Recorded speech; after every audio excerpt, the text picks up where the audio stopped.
Esta série de videoaulas é resultado de cursos oferecidos pelo Centro Indígena de Estudos e Pesquisas CINEP, em parceria com a Universidade de Brasília, LACED Museu Nacional e Instituto Internacional de Educação IEB, voltado às lideranças indígenas para sua qualificação nos processos de participação e intervenção nos espaços de políticas públicas e na relação com o Estado brasileiro. É uma iniciativa pioneira e relevante porque busca não apenas a qualificação das lideranças na vanguarda da luta, mas principalmente os jovens líderes que estão se formando nas universidades e que precisam contribuir para fortalecer a luta de suas comunidades, de suas organizações em defesa dos direitos coletivos dos povos indígenas. Há um número crescente de estudantes indígenas nos cursos de ensino superior e as atividades de sala de aula elas não têm condições de dar conta do horizonte de saberes necessários à inserção desses indígenas depois, tanto no mercado de trabalho mais formal, mais usual, quanto no retorno para as suas aldeias. E também numa outra dimensão, que é, talvez a partir dos últimos 10 anos, o que a gente vê é uma crescente participação das lideranças indígenas em instâncias estatais. E se há um sucesso na produção de políticas públicas por essas lideranças na sua atuação, ainda há muito a que ser feito para que essas políticas públicas resultem em alteração da realidade da vida cotidiana dos povos indígenas no Brasil. A presente série de videoaulas procura tratar a relação entre povos indígenas e Estado no Brasil.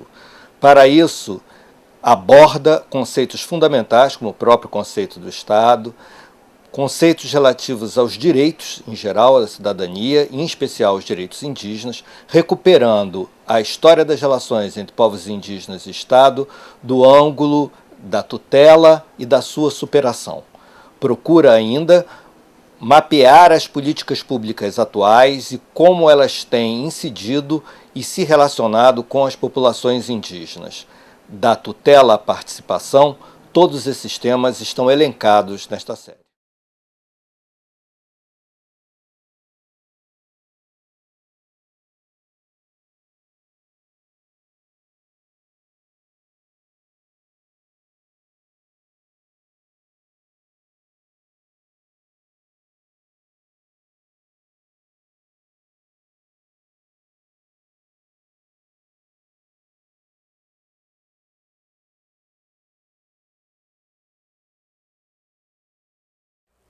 Todo mundo aqui já ouviu nesse curso e conhece perfeitamente o quanto a Constituição de 1988 foi fundamental para uma série de questões no tocante às lutas indígenas no Brasil.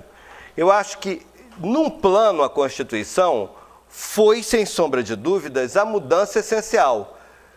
Mas não foi apenas a Constituição.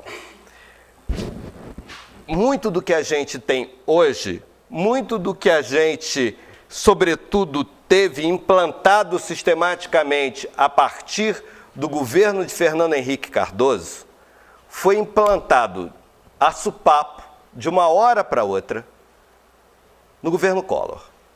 Tá? O governo Collor contém, se a gente for olhar para aquele momento específico, contém boa parte do que são as orientações que se estruturariam como pautas de mais longo prazo depois nas políticas públicas no Brasil, né? Quando eu dei esse título para esse tema, a minha preocupação era exatamente chamar a atenção de que ali, naquele momentinho, a gente tem uma virada mais ou menos, né, nas políticas públicas no Brasil, em geral, e muito especificamente nas políticas indigenistas. Olha só, quando eu falo na permanência da tutela, eu falo de quê? Do ponto de vista jurídico? Não, do ponto de vista jurídico, teoricamente, a tutela acabou. tá? Eu digo teoricamente, por quê? Porque na hora que vocês tiram um documento, como a carteira da FUNAI, tá? Que em muitas regiões do Brasil é apresentado a vocês como sendo um documento de identidade válido, como qualquer documento de identidade, qualquer documento de registro civil, tá? E vocês vão tentar sair do Brasil com esse documento, por exemplo, tá? Para ir para a região da Argentina, do Chile, do Uruguai, vocês embarcam ou não embarcam com ele? Hã? Não embarca não, professor. O quê? Não embarca não. Um diz não embarca, quem diz embarca? Alguém disse embarca? Não. É só o RG. Pois é. Vocês sabem que não embarca. Mas eu já... Hã? Nacionalmente a gente embarca. Não, nacionalmente. Agora, não é documento válido como registro civil, como registro geral, tá? No entanto, hoje em dia, por outro lado, ele é exigido, por exemplo, em certos casos de cursos universitários, né? Quer dizer, tem uma maluquice que ainda precisa ser resolvida nesse negócio do qual é o documento que um cidadão, quais são os documentos que um cidadão indígena deve portar, tá? Eu estou falando isso porque essa coisa dos documentos é um ponto bastante importante e ele nos remete para a questão de qual é o estatuto civil, tá? Que enquanto não se tem uma regulamentação do estatuto do cidadão indígena, enquanto a gente não tem um novo estatuto do índio, ainda está pendente. Quer dizer, se a gente ouve o pessoal do Ministério Público falar, e se a gente vê o que é o protagonismo indígena hoje, na realidade, tá? A gente vira e diz, a tutela acabou. Mas eu acho que todos vocês sabem que dependendo de para onde a gente for no Brasil, e para certas situações, mais especificamente que para outras, a tutela não acabou. Vocês me corrijam, mas eu acho que isso é uma boa matéria para discussão. Agora, com o fim da tutela, não é apenas a questão da condição jurídica a que eu estava me referindo. O que eu acho é que, em torno da condição jurídica, se estruturou um organismo, primeiro o SPI, recuperando lá o que eu falei, primeiro o SPI, depois a FUNAI, tá? Que tinha como papel exercer, em nome do Estado brasileiro, a tutela, correto? O que isso significava? Significava que esse organismo centralizava todas as políticas destinadas a vocês. A FUNAI fazia assistência em saúde, a FUNAI fazia educação, a FUNAI tratava de terra, o que tinha a ver com meio ambiente, que não se chamava assim, mas que tinha a ver com patrimônio indígena, era a FUNAI que tratava. Então a FUNAI, além de ser um órgão que mediava a relação entre vocês e a administração pública mais abrangente, tá? E segmentos da sociedade brasileira também, a FUNAI ainda era um órgão monopolista. Ela monopolizava integralmente o diálogo com vocês, tá? Em certas regiões do Brasil, a FUNAI, porque herdou inclusive um passado do Serviço de Proteção aos Índios e investiu muito, a FUNAI teve uma ação muito extensa e muito intensa. Quer dizer, ela cobriu um largo espectro de funções com grande intensidade e ao longo de um período grande de tempo. Isso não foi assim no Brasil inteiro, tá? A FUNAI não teve o mesmo peso em matéria de atuação em todo o Brasil, né? Há regiões e regiões em que a presença do organismo tutelar foi bem mais fraca do que em outras. Acho que até hoje, por exemplo, há coisas muito fortes no sul do Brasil, muito mais fortes no sul do Brasil do que, por exemplo, em certas regiões do próprio Nordeste, onde a FUNAI foi atuar, talvez em períodos muito mais recentes, do que o SPI atuou, por exemplo, no sul. O que importa é que até o governo Collor, que se propõe a ser, quer dizer, vocês devem ter ouvido ao longo do governo Fernando Henrique numerosas vezes a ideia de reforma do Estado, correto? A ideia não é dele.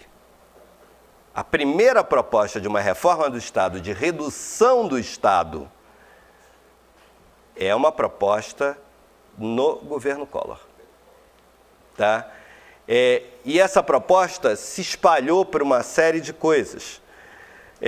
Essa proposta estava por trás de elementos que estão presentes na discussão sobre política indigenista. Na verdade, naquele momento, tratava-se de reconfigurar uma série de organismos. Houve toda uma...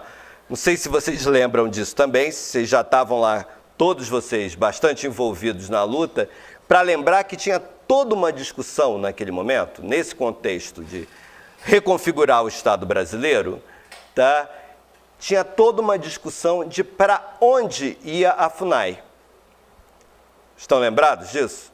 Se a FUNAI ia para o Ministério do Meio Ambiente, se a FUNAI ia para o Ministério da Justiça. A decisão ou se a FUNAI iria para uma Secretaria Especial da Presidência da República. Tá? Na hipótese da continuidade de uma série de funções ainda debaixo da FUNAI. Pois bem, os decretos 21 a 26 do governo Collor, né, de 1991, foram decretos que não exatamente tiraram da FUNAI, tá, a capacidade de intervir em certas áreas, mas eles abriram no Ministério da Educação a obrigação, isso estava correspondendo à Constituição Federal. Na medida em que a Constituição Federal assegurava a vocês, assegura, né, a vocês, né, o direito às suas formas específicas em termos culturais, né, de educação, uso da língua, manutenção de costumes e tradições, era preciso abrir esse espaço não mais num único organismo, mas em toda a administração pública brasileira, né? A cumprir a lei, deveria e tentou-se. Todo mundo sabe que isso daí até hoje é uma coisa complicada, mas abriu-se um espaço no MEC, no Ministério da Educação, abriu-se um espaço no Ministério da Saúde, embora, vejam, os decretos são de 91. Quando é que a política de educação vai começar a tomar contorno? 96, a gente poderia recuar 94 com aquela grande consulta sobre os referenciais curriculares, etc. Né? Mas é 94 e essa ação, sobretudo, é a partir de 96. A ação, sobretudo, é a partir do governo Fernando Henrique, é indiscutível. Né? Mas então, isto vai quebrando o que eu acho que foi tão ou mais importante que a questão da dimensão jurídica da tutela. Porque uma coisa é a gente dizer que os povos indígenas são relativamente incapazes e tem que ter um mediador. Outra coisa é esse mediador ter poderes para efetivamente decidir tudo o que vai ser oferecido, tá, como parte dos direitos indígenas, a saúde, a educação, terra, etc. Que era isso que acontecia. Vejam, esse foi um momento bastante complicado, porque, por exemplo, acho que até hoje tem muita gente que diz, mas a gente tem que ir em 20 ministérios, né? Não, no tempo que era FUNAI era muito melhor, porque era só um.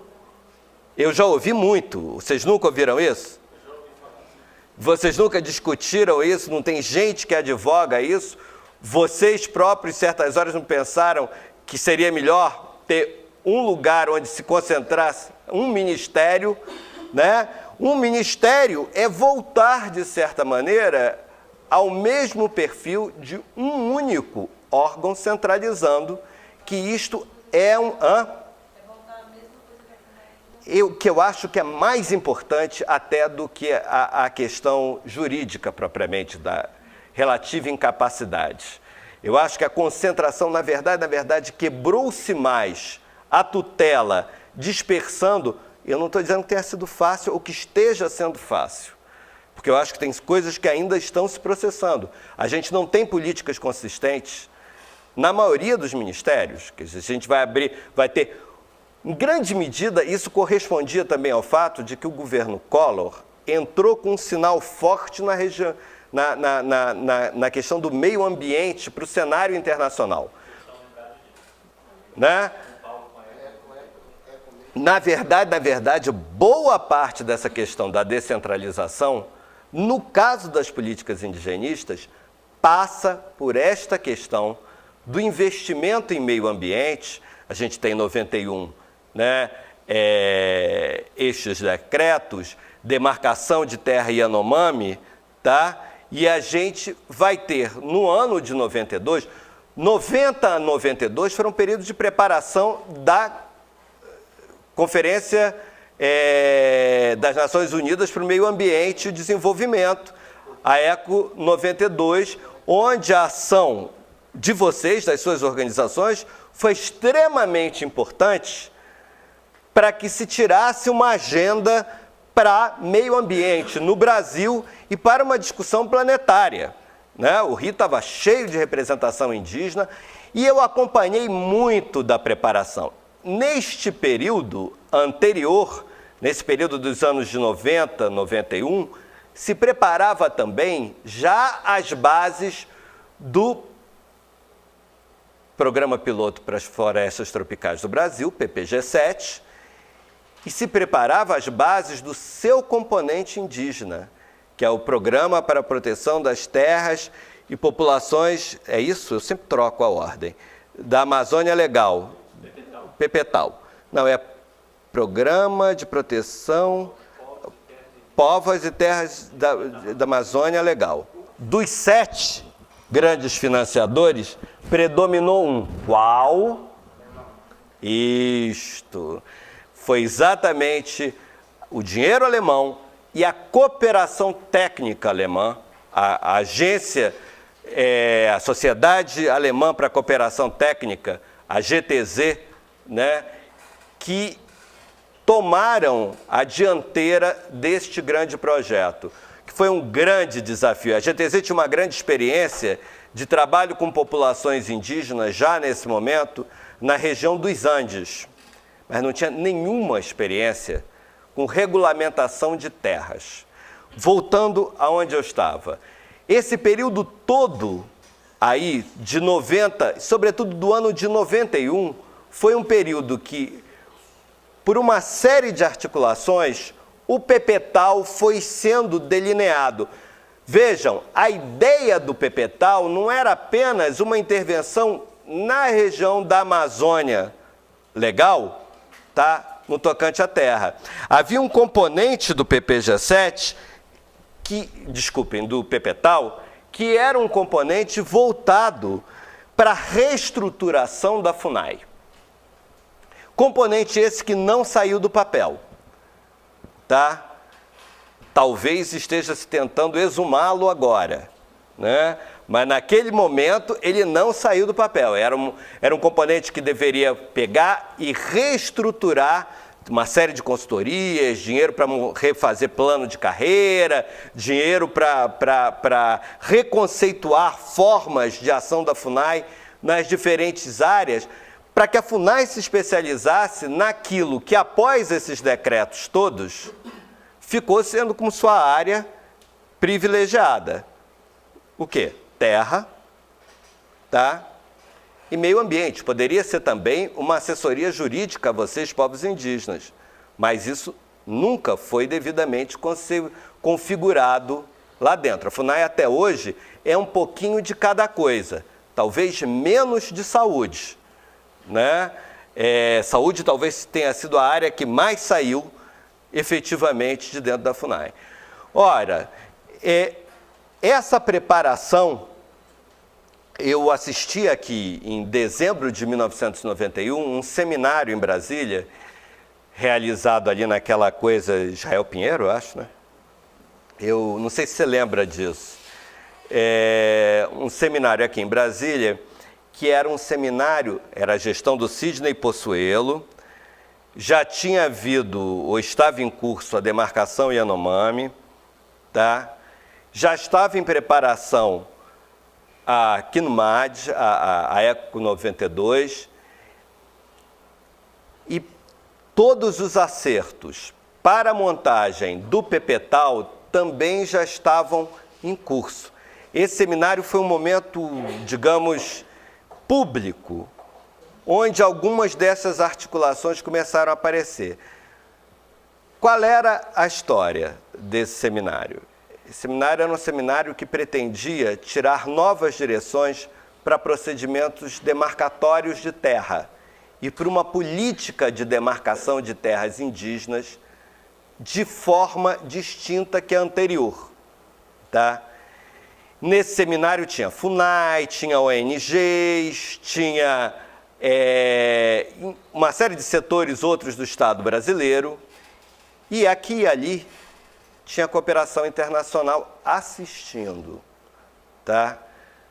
Nesse momento, por exemplo, a GTZ ainda não estava no meio do processo, mas na verdade, a gente tinha todo um pessoal ligado à questão indígena, como o CTI, que tinha já uma relação de trabalho com a GTZ e que, de certa maneira, foi articulando. O pessoal do Centro de Trabalho Indigenista participou muito intensamente da gestão do Sidney Possuelo.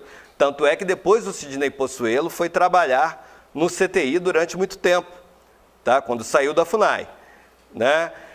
Essas articulações, portanto, são articulações que neste período também serviram a essa entrada dos alemães num terreno onde eles ainda não tinham experiência. Eu me lembro do consultor da GTZ, presente a esse seminário, vi me perguntar quem é que estava, porque na época nós trabalhávamos com questão de terra, o João Pacheco e eu, né, no projeto Estudo sobre Terras Indígenas no Brasil, no Museu Nacional, que gerou material para a Constituinte, junto com o Centro Ecumênico de Documentação e Informação, depois desmembrado e reconfigurado no Instituto Socioambiental, né?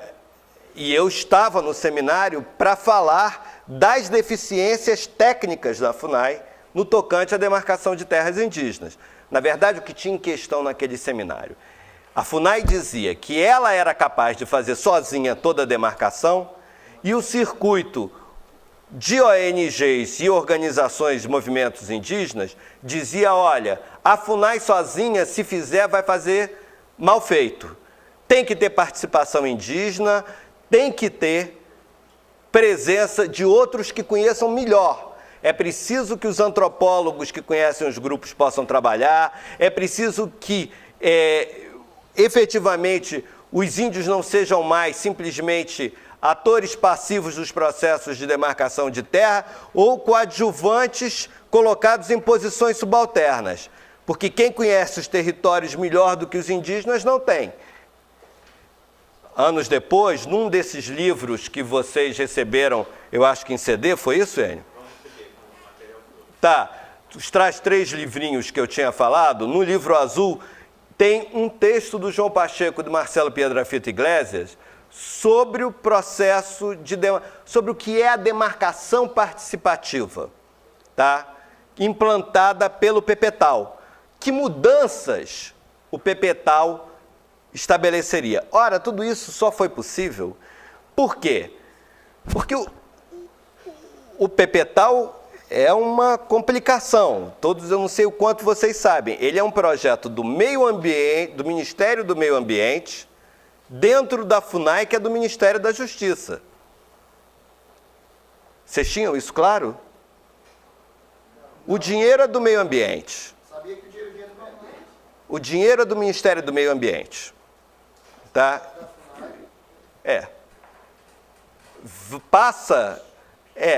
Entra na conta da FUNAI. Houve um episódio na gestão do Sullivan Silvestre, que o Sullivan Silvestre pegou o dinheiro. Tudo isso para quê? Para assegurar que o dinheiro que era para demarcação de terras fosse para demarcação de terras e não fosse detonado em negociata política, como é que se diz? Em comprar aliança, né? Em tapar rombo de conta orçamentária. Houve um momento na gestão do Sullivan Silvestre, já no governo Fernando Henrique Cardoso, em que simplesmente o presidente da FUNAI pegou o dinheiro que era para a terra e pagou um bando de contas pendentes, né? O que foi uma crise abafada para não chegar ao banco de financiamento alemão. Conseguiram fazer com que o presidente repusesse o dinheiro na conta. A outra grande virada no tocante a quebrar o padrão tutelar, além de acabar com o monopólio de um órgão único, era o quê? Que a presença de vocês fosse essencial para a execução de qualquer política destinada a vocês. Esta é, na verdade, aí sim, é menos a questão jurídica, é menos a questão do monopólio e é, sobretudo, a questão da participação de vocês que põe fim à tutela. E a participação exercendo controle social, tá? Esta era a ideia original. Todos vocês sabem que, do controle social, no governo Fernando Henrique, uma série de funções que eram funções de Estado, até certo ponto, foram passadas às organizações indígenas através de convênios, sobretudo na área da saúde, correto? E que uma série de conselhos que seriam essenciais não se estruturaram. E até hoje não funcionam devidamente. A Luísa Garnello costuma dizer que ela nunca viu gente mais propensa a virar indigenista de velho estilo do que o povo da área da saúde, que parece que eles todos fizeram cursinho na FUNAI. Gente que nunca viu índio na vida, nunca trabalhou com índio, nunca soube de nada, que quando começa a trabalhar faz igualzinho que nem a FUNAI. É sinal de que isso tudo está solto por aí. E que, na verdade, isto tem bases em outras coisas que não são nem as políticas para os próprios povos indígenas. Porque atrás disso tudo tem muito do que é o clientelismo característico de órgãos, de funcionários de órgãos públicos com populações pelo Brasil afora. Né? Quer dizer, se no caso da questão indígena isso era sancionado por lei, isso era administrativamente estabelecido, em outros casos isso gera acusações de corrupção e de nepotismo, né? Quando isso era o sancionado como padrão, de certa maneira, no caso da política indigenista. Na hora que se começou a expansão sobre a Amazônia, que a ditadura de fato atentou para a FUNAI foi transformada nisso, num organismo de controle sobre as populações indígenas. E aí tem que levar em consideração que em certas regiões, por exemplo, como ela estava dizendo, no Ceará não tinha FUNAI, que não se reconhecia indianidade de diferentes povos indígenas, né? Mas em regiões, por exemplo, como no Sul, ela herda décadas de presença do SPI e de esquemas super montados naquela região, montados com os políticos locais, montados com as redes de interesse, montados... que foi? Ah, tá. Montado com comerciantes, né? O que eu acho que é muito importante, assim, para voltar a esse período aí do período Collor, é que aí começa um processo bastante complicado de desestruturação, tá? Desse padrão de controle da FUNAI sobre todos os aspectos, abertura de outras experiências como você bem chamou a atenção, isso é um ponto importante, muitas vezes quadros da FUNAI migraram, por exemplo, o Ministério do Meio Ambiente, todo mundo que abriu a questão indígena no Ministério do Meio Ambiente era ligado à FUNAI, era ex-funcionário da FUNAI. Tá? E essa articulação, inclusive, que gerou o PPTAL, que depois a implementação do PPTAL vai ser uma outra coisa, essa implementação vai ser diferente da sua montagem. A montagem, indiscutivelmente, tem a ver com as redes de alianças de gente do CTI, da FUNAI, gente do CTI que já tinha sido da FUNAI, que saiu da FUNAI, voltou, enfim, teve sempre isso que você está dizendo, agora tem gente do CTI na FUNAI, isso é antigo. Entra e sai há algum tempo. Talvez o Ministério da Educação tenha sido o que menos tenha tido presença de gente da FUNAI, porque até, na verdade, de início não se abriu política nenhuma, né? Esses decretos de 91, eles só foram ter, de fato, eficácia com a entrada do governo Fernando Henrique. Eu acho que o que foi bastante importante é que os cortes foram dados nesse período do Collor.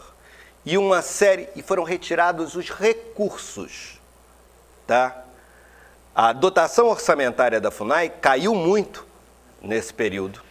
E começou aí uma coisa que muita gente chamou de processo de sucateamento da FUNAI. Tá?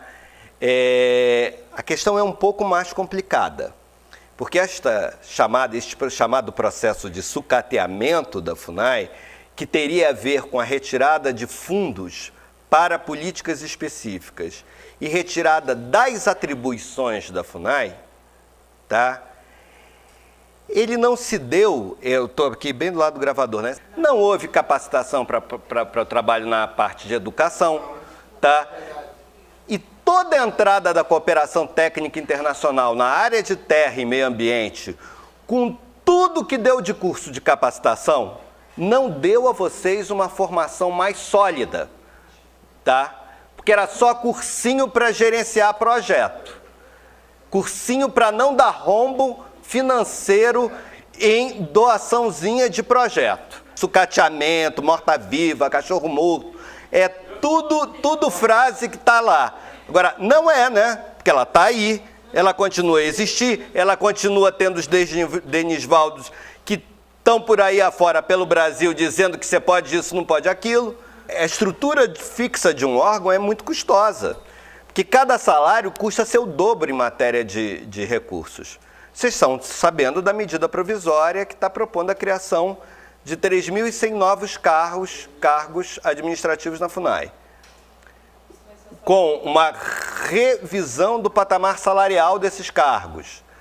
Veja só, ou o movimento indígena dialoga muito fortemente agora, ou então, e dialoga de maneira coesa, vocês tiram uma posição, trabalham essa posição e vão dialogar, ou então a gente vai ter uma remontagem do monstrengo. Porque uma das coisas que a mim sempre chama atenção é como sai um garoto da graduação que, cheio de ideologia, entra na FUNAI e vira da FUNAI, no dia seguinte. Enio aqui conhece diversos, foi professor de alguns que estão lá e que viraram da noite para o dia, começam a defender tudo, parece que estão há 20 anos ali dentro, né? Gente com quem tiveram contato de um mês são pessoas que sabem tudo sobre a questão indígena, tá? Porque isso fala também do despreparo dos brancos, tá? A gente não tem preparo, capacitação do movimento indígena para a participação, isso é um dos lados. Porque olha só, eu disse que essa questão do sucateamento é uma questão relativa pelo seguinte: propostas de reestruturação da FUNAI, ao longo desses anos, desde 92 pelo menos para cá, existiram diversas. O problema é que dentro da FUNAI as brigas de facção política são intensas, tá? Pelo menos no governo Fernando Henrique, 2 tentativas a sério foram feitas. Uma na gestão do Márcio Santilli e outra na gestão do Júlio Geiger. Deu em alguma coisa? Não deu em coisa nenhuma. Deram em quê? No caso da gestão do Márcio Santilli, num conhecimento pensando um redesenho das formas de ação do Estado. Neste livro azul também tem um texto do Márcio Santilli chamado Programas Regionais para... Esqueci, tem uma continuidade, mas é a proposta de se ter programas regionais, ao invés de se ter essa ação federal da FUNAI, pelas suas circunscrições administrativas, de se procurar onde estão os polos reais de articulação étnica e fazer programas com a participação indígena. Em suma, por exemplo, pegar Alto Rio Negro, pegar as lideranças do Alto Rio Negro e desenhar um programa de ação para aquela região, onde se tivesse as diversas políticas integradas num plano de ação conjunta, tá? Isso era uma proposta de redesenhar a FUNAI. O problema é que naquele momento da gestão do Márcio Santilli, 95-96, o que as facções internas da FUNAI queriam? Retomar todas as políticas para a FUNAI. Gente, isso daqui, gestão do Mércio, não era isso que se falava? Claramente. Por quê? Porque lá dentro tem gente até hoje que continua querendo isto. E isto é o grande perigo de se remontar a FUNAI sem uma crítica profunda dos seus modos de ação. E olha, isto é um problema de índio e de branco, porque índio lá dentro também pensa assim, tá? Não é só branco, não, né? O triste é que a gente vai ter uma grande desmontagem já a partir de 91, na verdade de 91 até a entrada do governo Fernando Henrique, vai se ter uma briga generalizada, porque deixa-se de dar recursos para a FUNAI vai perdendo as funções e, ao mesmo tempo, nenhum ministério quer assumir coisa nenhuma, porque isso é uma outra coisa que é importante vocês terem na cabeça. Até hoje, quando ninguém sabe o que fazer com uma questão que atinge os povos indígenas, não, isso é coisa da FUNAI, toma. Agora, no governo Lula, vocês devem ter visto muitas vezes, em contextos específicos, se querer, não, toma, sobretudo no caso de retomada de projetos de desenvolvimento. A FUNAI é chamada novamente a ser mediadora de uma série de processos de intervenção para o desenvolvimento, né, de implantação de grandes projetos. Então, olha, é um cenário que vocês têm que atentar muito e pensar muito e rápido, porque isso está se montando. Para a gente voltar a ter um novo padrão próximo ao que foi o tutelar clássico de centralização, não custa. Porque a centralização deveria estar no plano do Conselho Nacional de Políticas Indigenistas, um conselho paritário, onde, no entanto, eu acho que vocês sabem perfeitamente que, às vezes, índio que é da área de saúde só discute saúde, índio que é da área de educação só discute educação, e uma política geral não é discutida, senão muito raramente. A proposta do Conselho é uma proposta da entrada do governo Lula. 8 anos. 8 anos. A Poime, Coiab, em fevereiro de 2003, estavam entregando ao ministro da Justiça a proposta de criação do Conselho. Tá? O Conselho chegou a quase ser criado na gestão do Eduardo Almeida, que virou-se e disse, não cria porque isto vai por quê?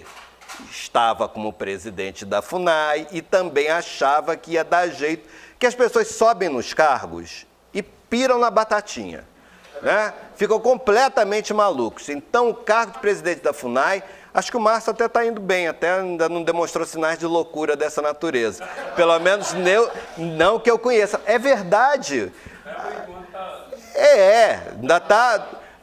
Talvez porque ele tenha feito o relatório de transição para o governo Lula e ele acompanhou tudo isso. Ele estava presente no seminário em que essa proposta foi tirada, tá?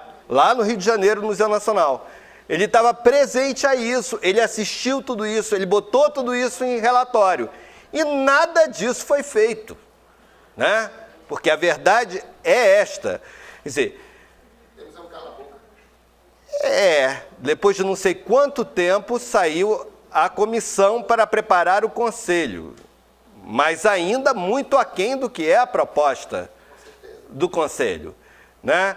Quer dizer, se não existir esta e outras formas de intervenção de vocês em cada uma das políticas, nenhuma dessas políticas vai escapar integralmente do padrão tutelar. Vocês conhecem isso melhor do que tudo pela área da saúde. Confiram comigo se a minha impressão está muito errada. Eu penso que, fora essas pequenas iniciativas, como o Wilton chamou a atenção, que são extremamente bem... não é bem resolvidas que eu ia dizer, não. Elas são extremamente eficazes, como a carteira indígena, tá? Talvez com maior ou menor eficácia numa ou outra região do Brasil, porque isso daí, com pequenos recursos, é muito difícil você conseguir fazer com que a coisa se generalize homogeneamente, além do que as situações indígenas são muito distintas. Mas a gente, não sei se eu estou muito errado, vamos lá. Eu tenho a impressão de que, em termos de participação, se a gente for olhar historicamente, o primeiro campo onde o protagonismo indígena foi se desenhando foi o campo da educação, tá? No campo... Atenção, atenção, já está na hora do intervalo, cheguei à conclusão, né? Ainda não está, não, faltam 20 minutos. Mas olha só, eu acho que o problema é que, muitas vezes, a movimentação no campo da educação, tá, ficou muito específica, virou uma movimentação de professores indígenas muito desconectada das questões mais gerais do movimento indígena. Agora, por outro lado, foi através da implantação da política de saúde, tá, que vocês experimentaram lidar mais diretamente, não em todo o Brasil, mas em muitas partes do Brasil, com recursos, né? E que foram aprendendo no tapa, tá? Porque eu acho que todo mundo aqui conhece as experiências complicadas de gestão de distritos sanitários indígenas que muitas organizações indígenas tiveram, tá? Ora, a política de saúde indígena, ela no fundo é uma transformação, na medida do possível daquele momento, dessa ideia do Márcio Santilli do Programas Regionais, tá? Que hoje está de novo presente na ideia de que o MEC está chamando a atenção para a criação, que é dos arranjos que eu acho, como é que foi? Acho que propuseram, vocês, movimento indígena, propuseram outro nome, né? Que eu acho que não foi arranjos, territórios etnoeducacionais, não foi isso? De qualquer forma, é a ideia de um pacto regional para ação numa área, tá, específica de atenção aos direitos indígenas. A ideia do programa lá regional do Márcio, ela foi aplicada pela primeira vez na ideia de programas de saúde, dos distritos sanitários especiais indígenas, tá? O Márcio e o Ubiratã Pedrosa desenharam isso juntos. O problema é que isso foi desenhado para funcionar nos quadros da chamada reforma reforma do Estado do governo Fernando Henrique, que ficou pela metade. Por quê? Porque a ideia que foi totalmente revertida agora com o governo Lula, por conta não apenas do governo Lula, mas por conta das demandas jurídicas, envolvia a terceirização. Na época a ideia não era terceirizar, a ideia era criar exatamente os CIPs que fossem parcerias público e privadas para desenhar a atenção à saúde indígena. Vocês estão lembrados disso? Isso demandava uma mudança mais ampla no Estado brasileiro, que não aconteceu.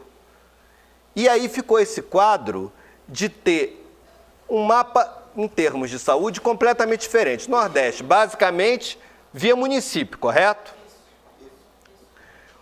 Outras regiões, organizações não indígenas. Outras regiões, organizações indígenas como gestoras dos distritos. Não tem no sistema funcionalidade. O negócio só foi para frente enquanto o Biratã, que era um dos pais da ideia, estava lá. Na hora que o Biratã saiu, e que também peitava todo mundo, dentro e fora, peitava índio e peitava branco, peitava o Ministério da Saúde todo, né? Sem ele lá, a coisa começou a despinguelar, a cair aos pedaços, está caindo aos pedaços até hoje. Aí no governo Lula entrou toda essa demanda jurídica, e o que eu acho que é o essencial disso tudo é que tudo isso só funcionaria com a participação indígena intensa, o que também não aconteceu, né? Então, só para tentar ir encaminhando um pouco do fechamento dessa coisa, eu acho que nesse período a gente viveu diversas propostas de novas formas de relacionamento entre administração pública, organizações indígenas, administração pública, comunidades indígenas. Quais foram essas formas? Como isso aconteceu? Tá? Que regulamentação a gente tem para isso? Indiscutivelmente, em matéria de regulamentação, a questão mais bem regulamentada é a da educação, tá? Mas, em compensação também, ela só está muito bem regulamentada e tem muito professor indígena. Por quê? Porque deu ensino médio. Não houve em nenhuma dessas áreas um planejamento de médio longo prazo. E um planejamento de médio e longo prazo com a presença indígena. Porque vejam só, na área de educação, que eu hoje acompanho mais por conta dessa coisa de educação superior. Quando eu primeiro fiz contato com o pessoal da área de educação no MEC, era a Secretaria de Educação Fundamental. Tinha muito material produzido, muito livro, mas muita produção que se adequava, em geral, muito melhor a certas regiões do Brasil, como as regiões dos povos da Amazônia, tá? E muito pouco, talvez, de produção, Yolanda me corrija se eu estiver errado, muito pouca coisa, de fato, interessante para as populações indígenas do Nordeste. Por quê? Porque o que foi levado e virou parte de ação do MEC nesse período do governo Fernando Henrique foi muito levado por um circuito de ONGs, tá? Que era o circuito que ajudou a estruturar os parâmetros curriculares, né? Através de uma grande consulta pública. Foi esse pessoal que há décadas discutia educação indígena, onde a gente até tinha alguma voz indígena, mas muito pouco. Era basicamente gente de ONG, algumas pessoas saídas da FUNAI, da área de educação, antropólogos e linguistas. E que pensaram sempre naquela coisa do povo que vive não isolado totalmente, mas num relativo isolamento.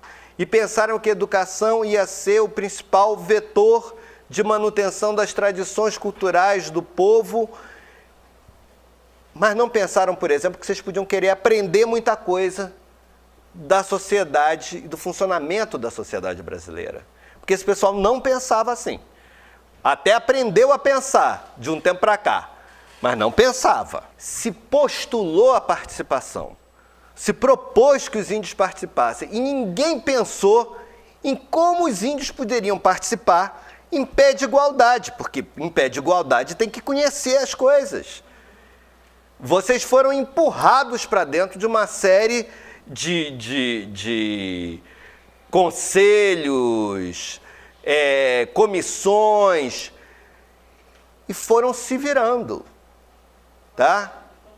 Foram aprendendo, só que eu acho que hoje é um momento essencial para o movimento indígena no Brasil de sedimentar e organizar os conhecimentos. Vocês precisam hoje passar de uma posição de quem entra de supapo no negócio, que não tinha outro jeito, que também não podia deixar de ir, não podia dizer, eu não sei como é que vai fazer, então eu não vou. Não é isso, né? Mas é a hora de cobrar a sério, criar possibilidades para isso. Assim, uma das coisas que me impressionou quando eu comecei a lidar com essa questão de educação foi exatamente como é que alguém monta uma política toda voltada para ensino fundamental, tá? E não imagina que alguém vai querer ensino médio. Eu não falo nem de ensino superior. Eu falo que é uma demanda que eu também ouço desde o início dos anos 90. Também não é uma novidade isso. Mas vamos lá, se pensou na educação fundamental, por que não houve uma reflexão sobre ensino médio? Que era um segmento. Porque eu acho que a cabeça das pessoas que pensava que a educação fundamental bastava, porque os povos indígenas iam ficar reproduzindo seus modos de vida. É muita crença na escola, sabe? O nego acreditava que a escola ia bastar para vocês poderem reproduzir seus modos de vida, tá? Como sempre tinham vivido. Ora, mas isso significa não conhecer a diversidade indígena no Brasil, tá? Conhece na cabeça, mas na hora de pensar em planejar, não pensa com isso. Índio feliz está isolado, vivendo que nem índio, entendeu? Vivendo que nem índio é o que vocês escolherem viver a cada momento, correto?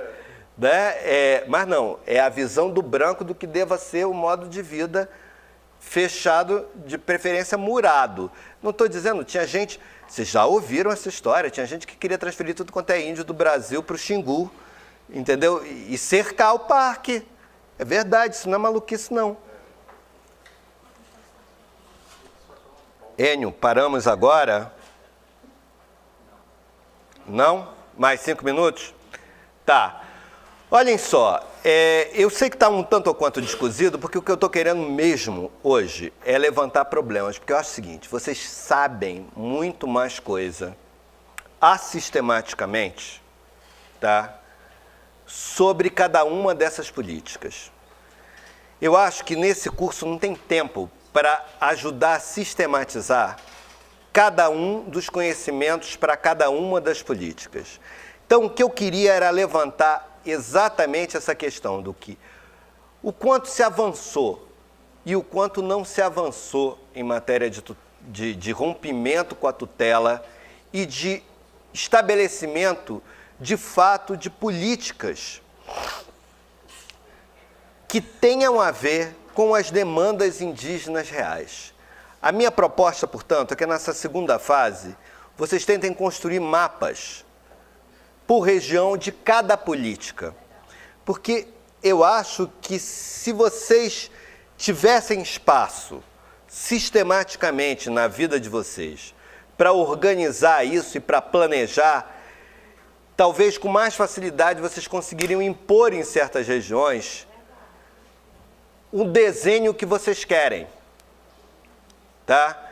Eu creio que isso é uma experiência que é importante de ir construindo, até pensando em estruturas como os conselhos, um Conselho Nacional de Política Indigenista, tá?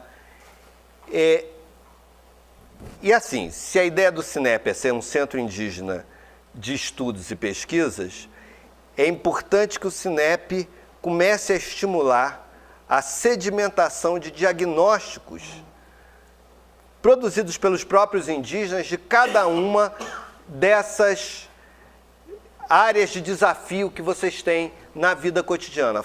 Vocês sabem de onde sai essa ideia de controle social, né? Essa ideia de controle social foi primeiro aplicada nas políticas públicas no Brasil, na área da saúde, com o Sistema Único de Saúde, com o SUS.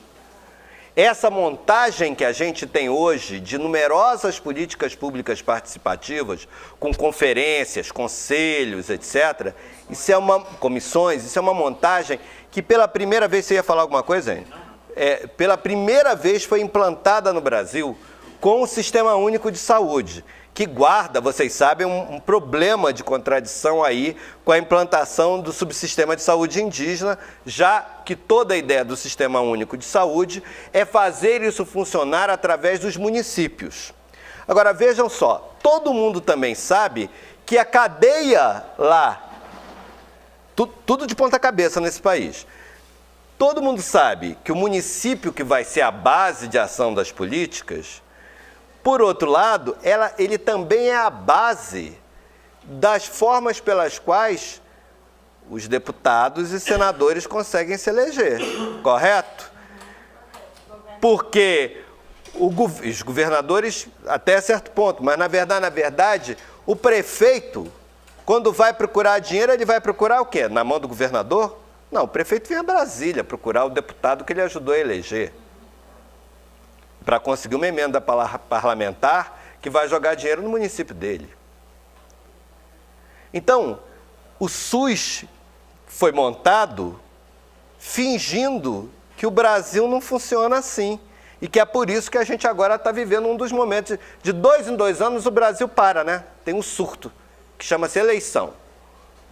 Aí ninguém faz mais nada na máquina pública depois de um certo momento, porque não pode fazer, porque a eleição não permite. Isto é um ponto que eu acho que deveria estar aqui nas discussões. Por quê? Porque isto faz parte do funcionamento real. E é engraçado ver que vocês falam pouco disso. Porque vocês falam sempre das políticas, como se não tivesse a política no plano municipal, como se isso não interferisse na vida de vocês. E eu tenho absoluta certeza que interfere. Quando os índios não são prefeitos, não são vereadores e também não estão participando dessa estrutura montada que vai lá do local até o cenário federal de administração, passando muitas vezes por cima do governador. Às vezes o governador está no meio da coisa. Às vezes nada disso tem nada a ver com o partido político, mas tem a ver com redes de alianças, algumas até surgidas de relações pessoais, né?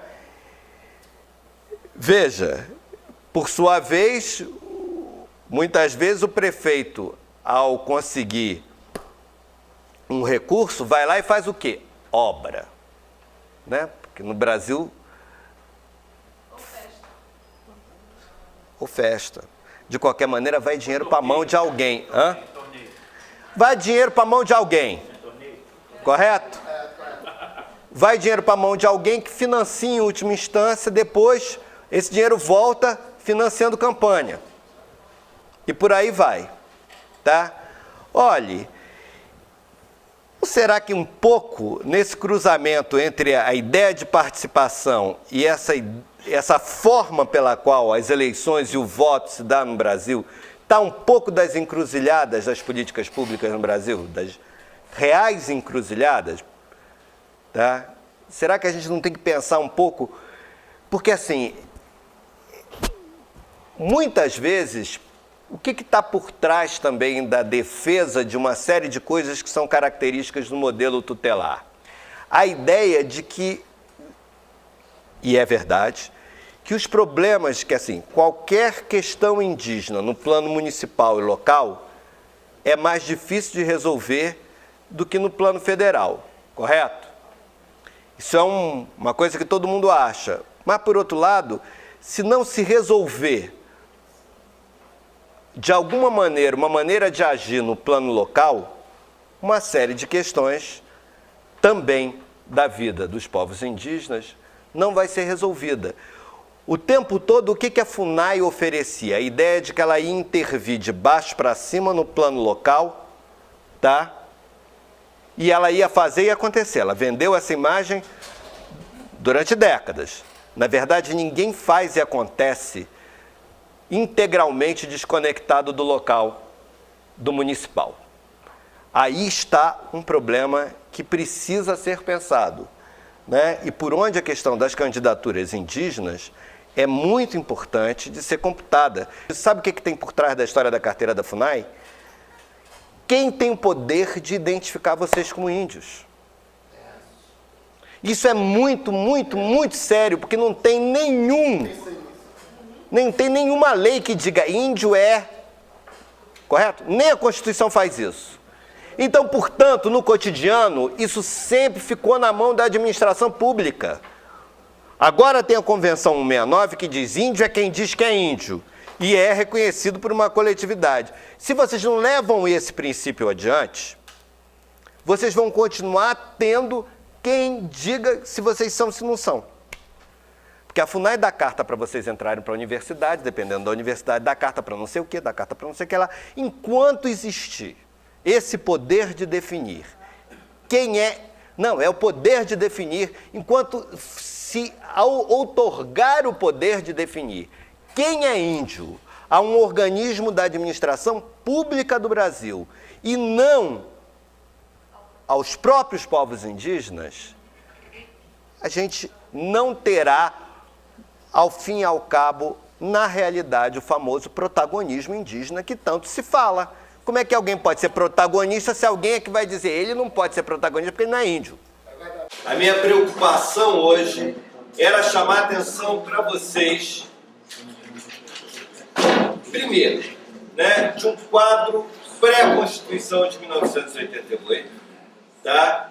Segundo, era ter clareza que, para além do que legalmente é estabelecido, do que consta na letra da lei, do que consta nas normas, tá? Um modo de relacionamento entre o Estado brasileiro e os povos indígenas, que é anterior à legislação vigente, continua vivo e continua, de certa maneira, impondo-se na vida cotidiana dos povos indígenas. Ou seja, a tutela não está completamente apagada. Por outro lado, o que tem-se hoje não é mais a realidade do panorama tutelar estrito sensu. Tá? Hoje, primeiro, se a gente considerar que tutela não é apenas um instituto jurídico que torna relativamente incapazes para o exercício da cidadania os povos indígenas, mas que também implicava num monopólio, numa concentração de poder num órgão único, tá? O que foi quebrado no governo Collor com os decretos de 1991, de 21 a 26, que foi repassando funções a diferentes outros organismos da administração pública no Brasil. O que fez com que todos vocês pudessem hoje falar de não mais um único interlocutor, a FUNAI, que era este o panorama anterior a 1988. Mas há uma pluralidade de interlocutores, que foi, em certo momento, alguma coisa muito difícil de lidar para o próprio movimento indígena, para os próprios povos e comunidades, mas que hoje me parece que está muito mais dominada e controlada, conhecida por vocês. Tá? Acho que vocês também identificaram plenamente que é fundamental avançar no conhecimento dessa realidade para poder-se ter uma melhor interação com ela, né? Para que ela possa ser devidamente explorada. Eu creio que um elemento que é anterior a 1988 e que continua, e que hoje apareceu muito aqui, é a questão da dinâmica própria à vida política brasileira, né? A questão da participação política a nível de municípios, de estados, a presença de indígenas votantes no plano municipal não é uma realidade pós-88. Ela é uma realidade muito anterior, né? A gente tem trabalho do professor Roberto Cardoso Oliveira lá chamando a atenção, né, da questão do voto indígena de uma maneira mais ou menos direta no final dos anos 50 e início dos anos 60 no Mato Grosso do Sul, por exemplo. Não apenas. Então, essa questão da dinâmica eleitoral que apareceu tanto, por exemplo, na fala da Yolanda, mas apareceu em todos os outros grupos, é um ponto que eu acho que mereceria, se vocês tiverem, muita gente hoje veio me falar que seria importante ter um terceiro módulo.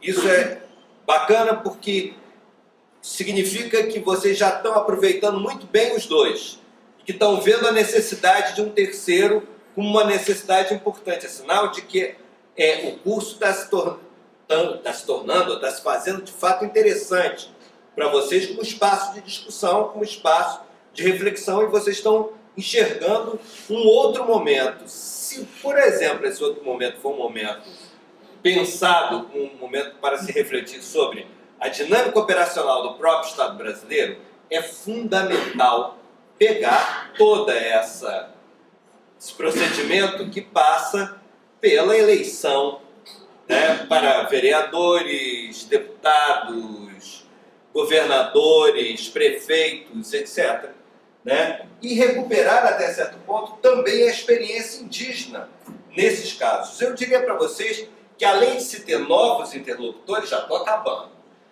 a gente também tem novas morfologias organizacionais. Tá? Anteriormente, se tinha essa estrutura do órgão único e com uma estrutura piramidal, né? Do chefe de posto, o mais simples, ao presidente da FUNAI no alto da pirâmide, né? Hoje, a estrutura dos distritos sanitários especiais indígenas é uma que é diferente, por exemplo, da forma como se operacionaliza a educação, que é diferente da carteira indígena, que é diferente de outros fundos que existem, né? E que, enfim, tornam até certo ponto a coisa bastante complicada de se ter um mapa claro de como atuar. Necessidade de esclarecimento, mas dois, eu acho que necessidade de uma integração entre as diversas ações, de um planejamento para espaços específicos. Ou seja, uma preparação que o movimento indígena vai precisar ter nos próximos anos, que é de conseguir se programar para pensar, se programar a nível de preparação de pessoal, se programar a nível de formulação de planejamentos para concatenar ações de Estado distintas. Óbvio que o Estado brasileiro também tem que se organizar enquanto máquina administrativa, né? Aí a dimensão administração pública, se concatenar para operacionalizar essas diversas políticas de modo concertado. A esperança não pode ser só o Conselho Nacional de Política Indigenista. Eu creio que muita coisa possa ser feita no plano local e no plano regional com a participação intensa do movimento indígena. De certa maneira, o Lourenço estava chamando a atenção disso agora, outros de vocês chamaram a atenção para a presença do movimento indígena como interlocutor, criando balizas para a ação do Estado, mas também aprendendo a trabalhar.